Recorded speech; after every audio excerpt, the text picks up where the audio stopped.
Good morning, students. I'm Hardeep Kaur, Assistant Professor in the Department of History from Khalsa College for Women, Sidma Khurd. Today, I'm going to tell you something about the administrative reforms of Firoz Shah Tughlaq. Firoz ਸ਼ਾਹ ਤੁਗਲਕ ਮੁਹੰਮਦ ਬਿਨ ਤੁਗਲਕ ਦੀ death ਤੋਂ ਬਾਅਦ ਗੱਦੀ ਉੱਤੇ ਬੈਠਿਆ। ਉਸਨੇ 1351 ਤੋਂ ਲੈ ਕੇ 1388 ਤੱਕ ਰਾਜ ਕੀਤਾ। ਉਸਨੇ ਕਿਹੜੇ ਪ੍ਰਸ਼ਾਸਨ ਸੰਬੰਧੀ ਸੁਧਾਰ ਕੀਤੇ, ਆਓ ਆਪਾਂ ਉਸ ਨੂੰ ਸਮਝੀਏ। ਸਭ ਤੋਂ ਪਹਿਲਾ ਪੁਆਇੰਟ ਹੈ ਮੋਡਰੇਸ਼ਨ ਆਫ ਟੈਕਸਸ, ਟੈਕਸਾਂ ਦੀ ਦਰ ਨੂੰ ਘੱਟ ਕਰਨਾ। ਫਿਰੋਜ਼ ਸ਼ਾਹ ਤੁਗਲਕ ਨੇ ਟੈਕਸਾਂ ਦੀ ਜਿਹੜੀ ਦਰ ਸੀਗੀ ਉਸਨੂੰ ਘਟਾ ਦਿੱਤਾ ਅਤੇ ਬਹੁਤ ਸਾਰੇ ਜਿਹੜੇ ਨਜਾਇਜ਼ ਟੈਕਸ ਸੀਗੇ ਉਹਨਾਂ ਨੂੰ ਖਤਮ ਕਰ ਦਿੱਤਾ। ਇਹ ਕਿਹਾ ਜਾਂਦਾ ਹੈ ਕਿ ਉਸਨੇ ਲਗਭਗ 23 ਪ੍ਰਕਾਰ ਦੇ ਨਜਾਇਜ਼ ਟੈਕਸਾਂ ਨੂੰ ਖਤਮ ਕਰ ਦਿੱਤਾ। ਕੇਵਲ 4 ਪ੍ਰਕਾਰ ਦੇ ਟੈਕਸਾਂ ਨੂੰ ਹੀ ਲਗਾਇਆ ਜੋ ਕਿ ਉਹ ਮੰਨਦਾ ਸੀ ਕਿ ਇਸਲਾਮ ਅਨੁਸਾਰ 4 ਟੈਕਸ ਹੀ ਲੋਕਾਂ ਦੇ ਉੱਤੇ ਲਗਾਏ ਜਾਣੇ ਚਾਹੀਦੇ ਨੇ। ਕਿਹੜੇ ਟੈਕਸ? ਖਿਰਾਜ, ਜਿਸ ਨੂੰ ਕਿ ਭੂਮੀ ਕਰ ਕਹਿੰਦੇ ਨੇ, ਜਜ਼ੀਆ ਜੋ ਕਿ ਹਿੰਦੂਆਂ ਦੇ ਉੱਤੇ ਟੈਕਸ ਲਗਾਇਆ ਜਾਣ ਵਾਲਾ ਧਾਰਮਿਕ ਕਰ ਸੀਗਾ, ਜ਼ਕਾਤ ਜੋ ਕਿ ਮੁਸਲਿਮ ਜਨਤਾ ਉੱਤੇ ਲਗਾਏ ਜਾਣ ਵਾਲਾ ਧਾਰਮਿਕ ਕਰ ਸੀ, ਅਤੇ ਖਮਸ ਜੋ ਕਿ ਯੁੱਧ ਦੀ ਲੁੱਟ ਤੋਂ ਪ੍ਰਾਪਤ ਧਨ ਦਾ 1/5 ਹਿੱਸਾ ਹੁੰਦਾ ਸੀ। ਕੇਵਲ ਇਹ 4 ਜਿਹੜੇ ਟੈਕਸ ਸੀਗੇ ਲੋਕਾਂ 'ਤੇ ਲੱਗੇ ਰਹਿਣ ਦਿੱਤੇ ਅਤੇ ਬਾਕੀ ਸਾਰੇ ਟੈਕਸ ਜਿਹੜੇ ਸੀਗੇ ਫਿਰੋਜ਼ ਸ਼ਾਹ ਤੁਗਲਕ ਨੇ ਹਟਾ ਦਿੱਤੇ। ਦੂਜਾ ਹੈ ਰਿਫੋਰਮਿੰਗ ਦ ਕਰੰਸੀ, ਮੁਦਰਾ ਪ੍ਰਣਾਲੀ ਵਿੱਚ ਸੁਧਾਰ। ਦੂਜਾ ਸੁਧਾਰ ਫਿਰੋਜ਼ ਸ਼ਾਹ ਤੁਗਲਕ ਨੇ ਇਹ ਕੀਤਾ, ਉਸਨੇ ਮੁਦਰਾ ਪ੍ਰਣਾਲੀ ਵਿੱਚ ਸੁਧਾਰ ਕੀਤਾ। ਉਸਨੇ ਨਵੇਂ ਪ੍ਰਕਾਰ ਦੇ ਸਿੱਕੇ ਚਲਾਏ। ਉਸਦੇ ਜਿਹੜੇ ਸਿੱਕੇ ਸੀਗੇ ਉਹ ਅੱਧੇ ਜੀਤਲ ਜਾਂ ਚੌਥਾਈ ਜੀਤਲ ਜਿਹੜੇ ਸੀਗੇ ਦੇ ਜਾਰੀ ਕੀਤੇ। ਇਹ ਘੱਟ ਮੁੱਲ ਦੇ ਸਿੱਕੇ ਸੀਗੇ। ਇਹ ਗਰੀਬ ਜਿਹੜੇ ਲੋਕ ਸੀਗੇ ਉਹਨਾਂ ਦੀ ਸਹੂਲਤ ਲਈ ਸਿੱਕੇ ਜਾਰੀ ਕੀਤੇ ਗਏ ਸੀਗੇ। ਇਹ ਸਿੱਕੇ ਚਾਂਦੀ ਅਤੇ ਤਾਂਬੇ ਨੂੰ ਮਿਲਾ ਕੇ ਬਣਾਏ ਗਏ ਸੀਗੇ। ਉਸਨੇ ਜਾਲੀ ਸਿੱਕਿਆਂ ਦੇ ਫੈਲਾਅ ਨੂੰ ਰੋਕਣ ਲਈ ਚਾਂਦੀ ਅਤੇ ਤਾਂਬੇ ਨੂੰ ਮਿਲਾ ਕੇ ਨਵੇਂ ਸਿੱਕੇ ਜਿਹੜੇ ਬਣਾਏ ਸੀ ਉਸ ਦੇ ਵੱਲ ਧਿਆਨ ਦਿੱਤਾ ਕਿ ਕੋਈ ਵੀ ਵਿਅਕਤੀ ਜਾਲੀ ਸਿੱਕੇ ਨਾ ਬਣਾਏ। ਖੇਤੀ ਨੂੰ ਜਿਹੜਾ ਸੀਗਾ ਚੇਂਜਸ ਇਨ ਜੁਡੀਸ਼ੀਅਲ ਸਿਸਟਮ, ਨਿਆਇ ਪ੍ਰਬੰਧ ਵਿੱਚ ਤਬਦੀਲੀ। ਫਿਰੋਜ਼ ਸ਼ਾਹ ਤੁਗਲਕ ਇੱਕ ਨਿਆਇਪ੍ਰੀ ਸੁਲਤਾਨ ਸੀਗਾ ਅਤੇ ਇਸਲਾਮ ਦੇ ਅਨੁਸਾਰ ਲੋਕਾਂ ਨੂੰ ਨਿਆਏ ਦੇਣ ਵਿੱਚ ਵਿਸ਼ਵਾਸ ਰੱਖਦਾ ਸੀਗਾ। ਉਸਨੇ ਫਿਰੋਜ਼ ਸ਼ਾਹ ਤੁਗਲਕ ਨੇ ਨਿਆਇ ਪ੍ਰਬੰਧ ਵਿੱਚ ਕਈ ਸੁਧਾਰ ਕੀਤੇ। ਉਸਨੇ ਕੀ ਕੀਤਾ, ਜਿਹੜੇ ਕਠੋਰ ਦੰਡ ਅਪਰਾਧੀਆਂ ਨੂੰ ਦਿੱਤੇ ਜਾਂਦੇ ਸੀ ਉਹ ਬੰਦ ਕਰ ਦਿੱਤੇ, ਜਿਵੇਂ ਕਿ ਹੱਥ ਪੈਰ ਕੱਟਣਾ, ਹਾਥੀਆਂ ਦੇ ਪੈਰਾਂ ਥੱਲੇ ਕੁਚਲਣ ਦੇਣਾ ਜਾਂ ਮੌਤ ਦੀ ਸਜ਼ਾ ਦੇਣਾ। ਇਹੀ ਜਿਹੀ ਅਮਨੁੱਖਤ ਸਜ਼ਾਵਾਂ ਜਾਂ ਕਠੋਰ ਸਜ਼ਾਵਾਂ ਜਿਹੜੀ ਸੀਗੀ ਉਸਨੇ ਬੰਦ ਕਰ ਦਿੱਤੀਆਂ। ਕਈ ਸ਼ਹਿਰਾਂ ਵਿੱਚ ਉਸਨੇ ਅਦਾਲਤਾਂ ਖੋਲ੍ਹੀਆਂ ਜਿਸ ਨੂੰ ਕਿ ਦਾਰੁਲ ਅਦਲ ਦੀ ਅਦਾਲਤਾਂ ਕਿਹਾ ਜਾਂਦਾ ਹੈ। ਉਸਦੇ ਸਮੇਂ ਵਿੱਚ ਮੁਫਤੀ ਕੀ ਕਰਦੇ ਸੀ, ਕਾਨੂੰਨਾਂ ਦੀ ਵਿਆਖਿਆ ਕਰਦੇ ਸੀ ਅਤੇ ਕਾਜ਼ੀ ਇਸ ਵਿਆਖਿਆ ਦੇ ਅਨੁਸਾਰ ਜਿਹੜਾ ਸੀਗਾ ਮੁਕੱਦਮਿਆਂ ਦੇ ਫੈਸਲੇ ਕਰਦੇ ਸੀ। ਦੈਨ ਰਿਲੀਫ ਟੂ ਦ ਸਫਰਰ, ਦੁਖੀਆਂ ਨੂੰ ਰਾਹਤ। ਫਿਰੋਜ਼ ਸ਼ਾਹ ਤੁਗਲਕ ਨੇ ਜਿਹੜੇ ਦੁਖੀ ਲੋਕ ਸੀ ਜੋ ਕਿ ਮੁਹੰਮਦ ਬਿਨ ਤੁਗਲਕ ਦੀ ਗਲਤ ਨੀਤੀਆਂ ਦੇ ਕਾਰਨ ਦੁਖੀ ਸੀ, ਉਹਨਾਂ ਲੋਕਾਂ ਨੂੰ ਜਿਹੜਾ ਸੀਗੇ ਉਹਨਾਂ ਦੇ ਦੁੱਖਾਂ ਨੂੰ ਦੂਰ ਕਰਨ ਦੀ ਕੋਸ਼ਿਸ਼ ਕੀਤੀ। ਉਸਨੇ ਕੀ ਕੀਤਾ, ਬਹੁਤ ਸਾਰੇ ਜਿਹੜੇ ਪੀੜਿਤ ਲੋਕ ਸੀਗੇ, ਫੋਰ ਐਗਜ਼ਾਮਪਲ ਕਿਸਾਨਾਂ ਦੀ ਗੱਲ ਕਰੀਏ, ਕਿਸਾਨਾਂ ਨੇ ਮੁਹੰਮਦ ਬਿਨ ਤੁਗਲਕ ਦੇ ਸਮੇਂ ਵਿੱਚ ਬਹੁਤ ਸਾਰੇ ਕਰਜ਼ੇ ਲਿੱਤੇ ਹੋਏ ਸੀ ਤਾਂ ਜੋ ਬੰਜਰ ਭੂਮੀ ਨੂੰ ਖੇਤੀਯੋਗ ਬਣਾਇਆ ਜਾ ਸਕੇ, ਲੇਕਿਨ ਉਹ ਆਪਣੇ ਕੰਮ ਵਿੱਚ ਨਾਕਾਮਯਾਬ ਰਹੇ। ਇਹ ਜਿਹੇ ਜਿਹੜੇ ਕਿਸਾਨ ਸੀਗੇ ਉਹਨਾਂ ਦੇ ਕਰਜ਼ੇ ਮਾਫ ਕਰ ਦਿੱਤੇ ਗਏ। ਇਸ ਤੋਂ ਇਲਾਵਾ ਕਿਸਾਨਾਂ ਨੂੰ ਜਿਹੜਾ ਸੀਗਾ ਉਹਨਾਂ ਦੀ ਹੋਰ ਵੀ ਕਈ ਸਹੂਲਤਾਂ ਉਹਨਾਂ ਨੂੰ ਪ੍ਰਦਾਨ ਕੀਤੀਆਂ, ਜਿਵੇਂ ਕਿ ਸਿੰਚਾਈ ਦੇ ਸਾਧਨਾਂ ਵਿੱਚ ਜਿਹੜਾ ਸੀਗਾ ਵਾਧਾ ਕੀਤਾ ਗਿਆ, ਨਵੀਂ ਜਿਹੜੀ ਸੀਗੀ ਨਹਿਰਾਂ ਬਣਵਾਈਆਂ ਗਈਆਂ। ਇਸ ਤੋਂ ਇਲਾਵਾ ਕਈ ਜਿਹੜੇ ਸੀਗੇ ਬੰਨ੍ਹ ਬਣਵਾਏ ਗਏ, ਖੂਹ ਪੁੱਟਵਾਏ ਗਏ ਤਾਂ ਜੋ ਸਿੰਚਾਈ ਦੇ ਸਾਧਨਾਂ ਵਿੱਚ ਵਾਧਾ ਹੋ ਸਕੇ। ਦੈਨ ਆ ਜਾਂਦਾ ਇੰਪਟਸ ਟੂ ਐਗਰੀਕਲਚਰ, ਖੇਤੀਬਾੜੀ ਦੇ ਵਿਕਾਸ ਲਈ ਫਿਰੋਜ਼ ਸ਼ਾਹ ਤੁਗਲਕ ਨੇ ਕੀ ਕੀਤਾ। ਫਿਰੋਜ਼ ਸ਼ਾਹ ਤੁਗਲਕ ਨੇ ਜਿਹੜਾ ਸੀਗਾ ਖੇਤੀਬਾੜੀ ਦੇ ਵਿਕਾਸ ਲਈ ਕਈ ਕਾਰਜ ਕੀਤੇ। ਉਸਨੇ ਸਭ ਤੋਂ ਪਹਿਲਾਂ ਤਾਂ ਕੀ ਕੀਤਾ, ਭੂਮੀਕਰ ਵਿਭਾਗ ਦੇ ਜਿਹੜੇ ਕਰਮਚਾਰੀ ਸੀਗੇ ਉਹਨਾਂ ਦੀ ਤਨਖਾਹਾਂ ਵਧਾ ਦਿੱਤੀ। ਉਸਨੂੰ ਇੱਦਾਂ ਲੱਗਦਾ ਸੀ ਇਹਨਾਂ ਦੀ ਘੱਟ ਤਨਖਾਹਾਂ ਹਨ, ਇਸ ਲਈ ਉਹ ਰਿਸ਼ਵਤ ਲੈਂਦੇ ਨੇ, ਇਸ ਲਈ ਉਹ ਕਰਪਟ ਹੁੰਦੇ ਨੇ। ਇਸ ਨੂੰ ਦੂਰ ਕਰਨ ਲਈ, ਉਹਨਾਂ ਦੇ ਵਿੱਚ ਫੈਲੀ ਹੋਈ ਕਰਪਸ਼ਨ ਨੂੰ ਦੂਰ ਕਰਨ ਲਈ ਫਿਰੋਜ਼ ਸ਼ਾਹ ਤੁਗਲਕ ਨੇ ਕੀ ਕੀਤਾ, ਉਹਨਾਂ ਦੀ ਤਨਖਾਹਾਂ ਵਧਾ ਦਿੱਤੀਆਂ। ਇਸ ਤੋਂ ਇਲਾਵਾ ਕਿਸਾਨਾਂ ਦੇ ਕਰਜ਼ੇ ਮਾਫ ਕਰ ਦਿੱਤੇ ਗਏ, ਕਿਸਾਨਾਂ ਨੂੰ ਸਿੰਚਾਈ ਦੀ ਸਹੂਲਤਾਂ ਦਿੱਤੀਆਂ ਗਈਆਂ, ਭੂਮੀ ਦੀ ਚੰਗੀ ਤਰ੍ਹਾਂ ਜਾਂਚ ਪੜਤਾਲ ਕੀਤੀ ਗਈ ਅਤੇ ਭੂਮੀ ਕਰ ਜਿਹੜਾ ਸੀਗਾ ਘੱਟ ਕਰ ਦਿੱਤਾ ਗਿਆ। ਇਸ ਨਾਲ ਕਿਸਾਨਾਂ ਦੇ ਹਾਲਾਤ ਵਿੱਚ ਬਹੁਤ ਜ਼ਿਆਦਾ ਸੁਧਾਰ ਹੋਇਆ ਅਤੇ ਦੂਜੇ ਪਾਸੇ ਉਪਜ ਵਿੱਚ ਵੀ ਬਹੁਤ ਜ਼ਿਆਦਾ ਵਾਧਾ ਹੋਇਆ। ਦੈਨ ਆ ਜਾਂਦਾ ਹੈ ਅਗਲਾ ਕਨਾਲਸ, ਵੈਲਸ ਐਂਡ ਡੈਮ। ਫਿਰੋਜ਼ ਸ਼ਾਹ ਤੁਗਲਕ ਨੇ ਬਹੁਤ ਸਾਰੀ ਨਹਿਰਾਂ, ਖੂਹ ਅਤੇ ਬੰਨਾਂ ਦਾ ਨਿਰਮਾਣ ਕਰਵਾਇਆ। ਇਹ ਕਿਹਾ ਜਾਂਦਾ ਹੈ ਕਿ ਉਸਨੇ 4 ਨਹਿਰਾਂ, 150 ਖੂਹ ਅਤੇ 30 ਜਲ ਘਰ ਅਤੇ 50 ਬੰਨਾਂ ਦਾ ਨਿਰਮਾਣ ਕਰਵਾਇਆ। ਉਸਨੇ ਜਿਹੜੀ ਨਹਿਰਾਂ ਦਾ ਨਿਰਮਾਣ ਕਰਵਾਇਆ ਸੀ ਉਹ ਕਿਹੜੀਆਂ ਸੀਗੀਆਂ? ਪਹਿਲੀ ਨਹਿਰ ਜਿਹੜੀ ਸੀਗੀ 150 ਮੀਲ ਲੰਬੀ ਸੀ।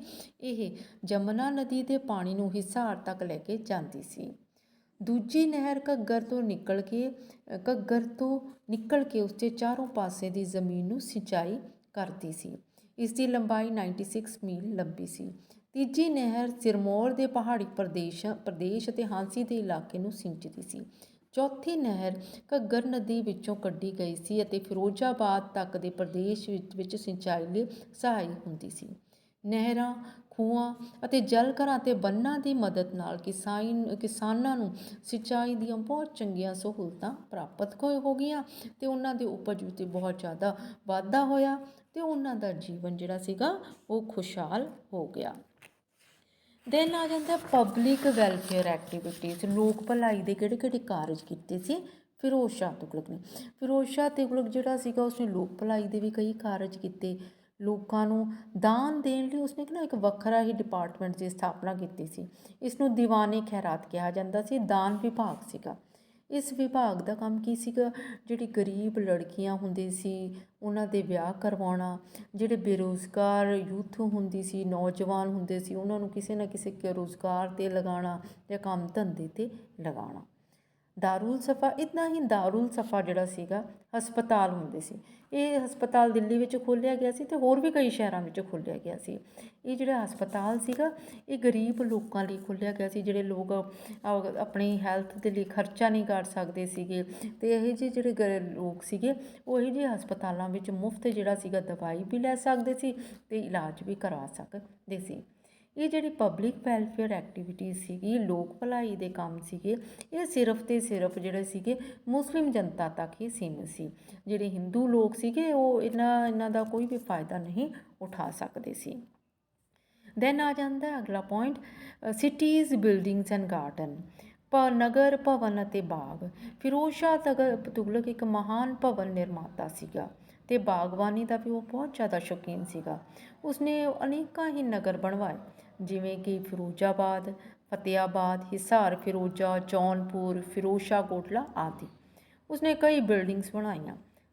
ਉਸਦੇ ਇਤਿਹਾਸਕਰਤਾ ਇਹ ਕਹਿੰਦੇ ਨੇ ਉਸਨੇ 4 ਮਸਜਿਦਾਂ, 30 ਰਾਜ ਮਹਿਲ, 200 ਸਰਾਵਾਂ, 10 ਇਸ਼ਨਾਨ ਘਰ, 100 ਮਕਬਰੇ, 5 ਹਸਪਤਾਲ, 10 ਸਤੰਭ ਅਤੇ 100 ਪੁਲ, 4 ਵੱਡੀਆਂ ਨਹਿਰਾਂ, 150 ਖੂਹ, 30 ਜਲ ਘਰ ਆਦਿ ਜਿਹੜੇ ਸੀਗੇ ਉਸਨੇ ਬਣਾਏ। ਇਸ ਤੋਂ ਇਲਾਵਾ ਫਿਰੋਜ਼ ਸ਼ਾਹ ਤੁਗਲਕ ਨੇ ਕਈ ਮਦਰਸਿਆਂ ਦਾ ਵੀ ਨਿਰਮਾਣ ਕਰਵਾਇਆ। ਉਸਨੂੰ ਗਾਰਡਨਸ ਦਾ ਵੀ ਬਹੁਤ ਜ਼ਿਆਦਾ ਸ਼ੌਕ ਸੀਗਾ ਅਤੇ ਕਿਹਾ ਜਾਂਦਾ ਹੈ ਕਿ ਉਸਨੇ ਦਿੱਲੀ ਦੇ ਆਲੇ ਦੁਆਲੇ ਦੇ ਇਲਾਕੇ ਵਿੱਚ ਲਗਭਗ 1200 ਬਾਗ ਲਗਵਾਏ ਔਰ ਇਹਨਾਂ ਬਾਗਾਂ ਤੋਂ ਸਰਕਾਰ ਨੂੰ ਲਗਭਗ 1,80,000 ਟੰਕਿਆਂ ਦੀ ਸਾਲਾਨਾ ਆਮਦਨ ਹੁੰਦੀ ਸੀ। ਦੈਨ ਆ ਜਾਂਦਾ ਹੈ ਅਨਕਰੇਜਮੈਂਟ ਆਫ ਐਜੂਕੇਸ਼ਨ ਐਂਡ ਲਿਟਰੇਚਰ। ਸਿੱਖਿਆ ਅਤੇ ਸਾਹਿਤ ਨੂੰ ਉਤਸ਼ਾਹ। ਫਿਰੋਜ਼ ਸ਼ਾਹ ਤੁਗਲਕ ਨੇ ਸਿੱਖਿਆ ਅਤੇ ਸਾਹਿਤ ਨੂੰ ਵੀ ਬਹੁਤ ਜ਼ਿਆਦਾ ਉਤਸ਼ਾਹ ਦਿੱਤਾ। ਉਹ ਬਹੁਤ ਵੱਡਾ ਕਦਰਦਾਨ ਸੀਗਾ ਸਿੱਖਿਆ ਅਤੇ ਸਾਹਿਤ ਦਾ। ਇਹ ਕਿਹਾ ਜਾਂਦਾ ਹੈ ਕਿ ਫਿਰੋਜ਼ ਸ਼ਾਹ ਤੁਗਲਕ ਨੇ ਕਈ ਮਦਰਸਿਆਂ ਦਾ ਨਿਰਮਾਣ ਕੀਤਾ। ਮਦਰਸੇ ਕੀ ਹੁੰਦੇ ਸੀ? ਸਕੂਲ ਹੁੰਦੇ ਸੀ ਜਿਸੇ ਮੁਸਲਿਮ ਜਿਹੜੇ ਬੱਚੇ ਹੁੰਦੇ ਸੀਗੇ ਉਹ ਪੜ੍ਹਦੇ ਸੀਗੇ ਅਤੇ ਉਹਦਾ ਜਿਹੜਾ ਫੇਮਸ ਮਦਰਸਾ ਸੀਗਾ ਫਿਰੋਜ਼ਾਬਾਦ ਵਿੱਚ ਸੀਗਾ। ਇਹਨਾਂ ਮਦਰਸਿਆਂ ਵਿੱਚ ਯੋਗ ਅਧਿਆਪਕ ਨਿਯੁਕਤ ਕੀਤੇ ਜਾਂਦੇ ਸੀ ਅਤੇ ਵਿਦਿਆਰਥੀਆਂ ਨੂੰ ਵੀ ਜਿਹੜੀ ਸੀਗੀ ਫਾਈਨਾਂਸ਼ੀਅਲ ਮਾਲੀ ਮਦਦ ਦਿੱਤੀ ਜਾਂਦੀ ਸੀ। ਇਸ ਤੋਂ ਇਲਾਵਾ ਦਿੱਲੀ ਤੋਂ ਇਲਾਵਾ ਹੋਰ ਵੀ ਕਈ ਸਥਾਨਾਂ 'ਤੇ ਜਿਹੜੇ ਸੀਗੇ ਮਦਰਸਿਆਂ ਦੀ ਸਥਾਪਨਾ ਕੀਤੀ ਗਈ। ਇਸ ਤੋਂ ਇਲਾਵਾ ਉਸ ਦੇ ਕਾਲ ਵਿੱਚ ਸਾਹਿਤ ਨੂੰ ਵੀ ਬਹੁਤ ਜ਼ਿਆਦਾ ਉਤਸ਼ਾਹ ਮਿਲਿਆ। ਉਸ ਦੇ ਸਮੇਂ ਦੇ ਫੇਮਸ ਸਾਹਿਤਕਾਰ ਸੀਗੇ ਬਰਨੀ, ਅਫੀਫ, ਜਲਾਲੁਦੀਨ ਰੂਫੀ ਆਦਿ ਜਿਹੜੇ ਵਿਦਵਾਨ ਸੀਗੇ ਉਸਦੇ ਸਮੇਂ ਦੇ ਖਾਸ ਸਾਹਿਤਕਾਰ ਸੀਗੇ। ਦੈਨ ਆ ਜਾਂਦਾ ਹੈ ਹੈਲਪ ਟੂ ਦ ਸਲੇਵਸ, ਦਾਸਾਂ ਦੀ ਸਹਾਇਤਾ। ਫਿਰੋਜ਼ ਸ਼ਾਹ ਤੁਗਲਕ ਨੇ ਦਾਸਾਂ ਦੀ ਵੀ ਅਨੇਕ ਪ੍ਰਕਾਰ ਨਾਲ ਸਹਾਇਤਾ ਕੀਤੀ। ਉਹਦਾ ਦਾਸਾਂ ਨਾਲ ਇੱਕ ਵਿਸ਼ੇਸ਼ ਲਗਾਵ ਸੀਗਾ। ਉਹਨਾਂ ਦੀ ਸਹਾਇਤਾ ਲਈ ਉਸਨੇ ਕੀ ਕੀਤਾ, ਇੱਕ ਵੱਖਰਾ ਵਿਭਾਗ ਖੋਲ੍ਹਿਆ ਅਤੇ ਵਿਸ਼ੇਸ਼ ਅਧਿਕਾਰੀ ਵੀ ਉਸਨੇ ਨਿਯੁਕਤ ਕੀਤੇ। ਉਸਨੇ ਆਪਣੇ ਉੱਚ ਅਧਿਕਾਰੀਆਂ ਨੂੰ ਇਹ ਆਦੇਸ਼ ਦਿੱਤਾ ਕਿ ਉਹ ਆਪਣੇ ਦਾਸਾਂ ਦੇ ਨਾਲ ਚੰਗਾ ਵਤੀਰਾ ਕਰਨ, ਆਪਣੇ ਬੱਚਿਆਂ ਵਰਗਾ ਵਤੀਰਾ ਕਰਨ। ਉਸਨੇ ਅਨੇਕਾਂ ਦਾਸਾਂ ਨੂੰ ਸਿੱਖਿਆ ਦੇਣ ਲਈ ਅਤੇ ਉਹਨਾਂ ਨੂੰ ਕਿਸੇ ਕੰਮ ਕਾਜ ਲਈ ਸਿਖਲਾਈ ਦੇਣ ਲਈ, ਟ੍ਰੇਨਿੰਗ ਦੇਣ ਲਈ ਵੀ ਉਹਨਾਂ ਨੂੰ ਕਾਫੀ ਮਦਦ ਕੀਤੀ। ਉਸਨੂੰ ਇਸੇ ਸਹਾਇਤਾ ਕਾਰਨ ਉਸਦੇ ਸ਼ਾਸਨ ਕਾਲ ਵਿੱਚ ਰਾਜ ਵਿੱਚ ਦਾਸਾਂ ਦੀ ਸੰਖਿਆ ਹੀ ਕਿਹਾ ਜਾਂਦਾ ਕਿ ਲਗਭਗ 1,80,000 ਤੱਕ ਪਹੁੰਚ ਗਈ ਸੀਗੀ। ਦੈਨ ਆ ਜਾਂਦਾ ਹੈ ਪੋਲਿਸੀ ਆਫ ਰਿਲੀਜੀਅਸ ਇਨਟੋਲਰੇਸ਼ਨ, ਧਾਰਮਿਕ ਅਸਹਿਣਸ਼ੀਲਤਾ ਦੀ ਨੀਤੀ। ਫਿਰੋਜ਼ ਸ਼ਾਹ ਤੁਗਲਕ ਧਾਰਮਿਕ ਪੱਖੋਂ ਅਸਹਿਣਸ਼ੀਲ ਸ਼ਾਸਕ ਸੀਗਾ। ਉਹ ਪੱਕਾ ਸੁੰਨੀ ਮੁਸਲਮਾਨ ਸੀਗਾ, ਇਸ ਲਈ ਉਸਨੇ ਨਾ ਹਿੰਦੂਆਂ ਨਾਲ ਚੰਗਾ ਵਤੀਰਾ ਕੀਤਾ, ਨਾ ਹੀ ਜਿਹੜੇ ਮੁਸਲਿਮ ਸੀਗੇ ਉਹ ਜਿਵੇਂ ਕਿ ਸ਼ੀਆ ਮੁਸਲਿਮ ਜਾਂ ਸੂਫੀ ਮੁਸਲਿਮ, ਉਹਨਾਂ ਨਾਲ ਵੀ ਉਸਨੇ ਚੰਗਾ ਵਤੀਰਾ ਨਹੀਂ ਕੀਤਾ। ਉਸਨੇ ਕਈ ਥਾਵਾਂ 'ਤੇ ਆਪਣੇ ਯੁੱਧਾਂ ਦੇ ਦੌਰਾਨ ਜਾਂ ਆਪਣੇ ਹਮਲਿਆਂ ਦੇ ਦੌਰਾਨ ਹਿੰਦੂ ਮੰਦਰਾਂ ਨੂੰ ਢਾਹਿਆ, ਮੂਰਤੀਆਂ ਦੀ ਤੋੜ ਭੰਨ ਕੀਤੀ। ਇਸ ਤੋਂ ਇਲਾਵਾ ਉਸਨੇ ਬ੍ਰਾਹਮਣਾਂ 'ਤੇ ਵੀ ਜਜ਼ੀਆ ਕਰ ਲਗਾਇਆ। ਇਸ ਤੋਂ ਪਤਾ ਲੱਗਦਾ ਹੈ ਕਿ ਉਹ ਧਾਰਮਿਕ ਪੱਖੋਂ ਅਸਹਿਣਸ਼ੀਲ ਸ਼ਾਸਕ ਸੀਗਾ। ਇਸ ਤੋਂ ਇਲਾਵਾ ਉਸਨੇ ਜਿਹੜਾ ਸੀਗਾ ਹਿੰਦੂਆਂ ਨਾਲ ਨਫ਼ਰਤ ਕਰਦਾ ਸੀਗਾ। ਜਿੰਨੇ ਵੀ ਸਰਕਾਰੀ ਅਹੁਦੇ ਸੀਗੇ ਉਹਨਾਂ 'ਤੇ ਕਿਤੇ ਵੀ ਉਸਨੇ ਹਿੰਦੂਆਂ ਦੀ ਨਿਯੁਕਤੀ ਨਹੀਂ ਕੀਤੀ।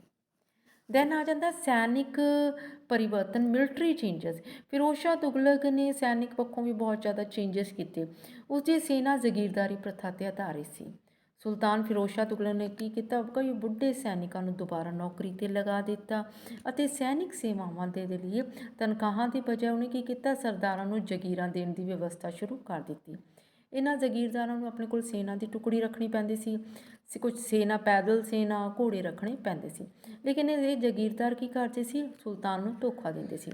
ਜਿੰਨੀ ਉਹ ਸ਼ੋਅ ਕਰਦੇ ਸੀ ਉਨੀ ਉਹਨਾਂ ਕੋਲ ਸੈਨਾ ਹੁੰਦੀ ਨਹੀਂ ਸੀ। ਕਈ ਵਾਰੀ ਸੁਲਤਾਨ ਨੂੰ ਦੇ ਸਾਹਮਣੇ ਉਹਨਾਂ ਨੂੰ ਕਿਰਾਏ 'ਤੇ ਜਿਹੜੇ ਸੀਗੇ ਘੋੜੇ ਜਾਂ ਸੈਨਿਕ ਲਿਆ ਕੇ ਦਿਖਾਣੇ ਪੈਂਦੇ ਸੀਗੇ।